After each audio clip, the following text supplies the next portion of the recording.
So the wonderful Andy K of Toy handed this to me at TF Nation this year and said, would you like to review this on your channel? And look, I'm not a proud man. I snatched this out of his hands faster than piss up a peppermint cane. But how could anyone resist this thing? You know, I've got no idea where they got it from. Best not to ask these questions.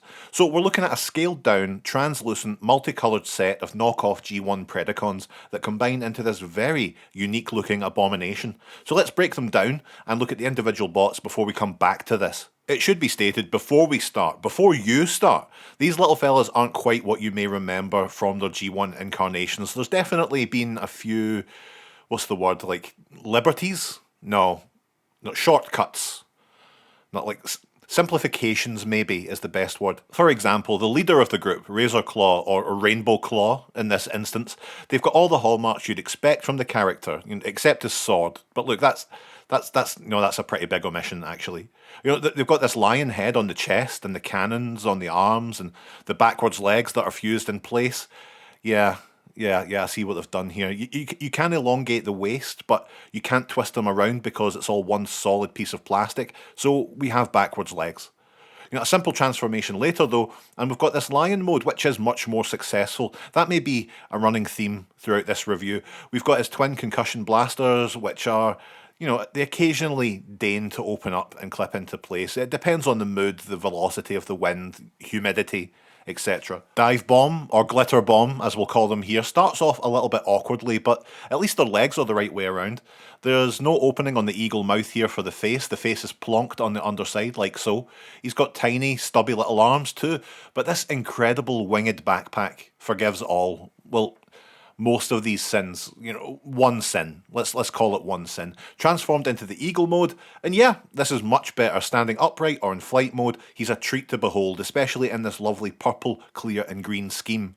We get 2 particle beam rifles that can be removed and not added to Razor Claw's gun because they fucked it. This is the show we've all been waiting on. This is Rampage, baby. No more multicoloured based names. You can do that in the comments yourselves. You all love that kind of thing. Now, I think, personally, this is the shittiest of all the bot modes. You may disagree on that after the next 2, but this one just tips it for me. No robot head. Again, we're just using the underside of the tiger head. The arms come out on these weird ball joints. The legs are fused backwards, meaning his tail becomes this little willy. I just don't like it. You know, again, though, get him into that tiger mode, and it's all pretty decent. You know, to the point I wish they just had animals that combined. You know, that's enough, surely. Headstrong is Headstrong's interesting looking, eh? It's close to being the worst, but I'm not mad at it. I actually really like how dopey it is. That really elongated face, the let's go attitude. It's terrible, but in a fun way that Rampage lacked. And Rhino mode is, I think you'll agree, spectacular, absolutely adorable. He can do this very cute little head tilt, very fun little stubby tail. It actually might be my favourite. Oh, actually, you know what? No, it's this guy, Tantrum. Absolutely incredible. The colours, the horns, the fun chubbiness of it all, it's wonderful. And the Buffalo mode is the best. Just look at him. Yeah, this is the best one. There's no doubt in my mind. So there we have it, the Predacons in their robot modes, and then in their alt modes. The more I play with them, the clearer it becomes that these are less knockoffs of the G1 toys and more some kind of weird take on the team. Maybe it's from another set, who knows, there's no way to find out.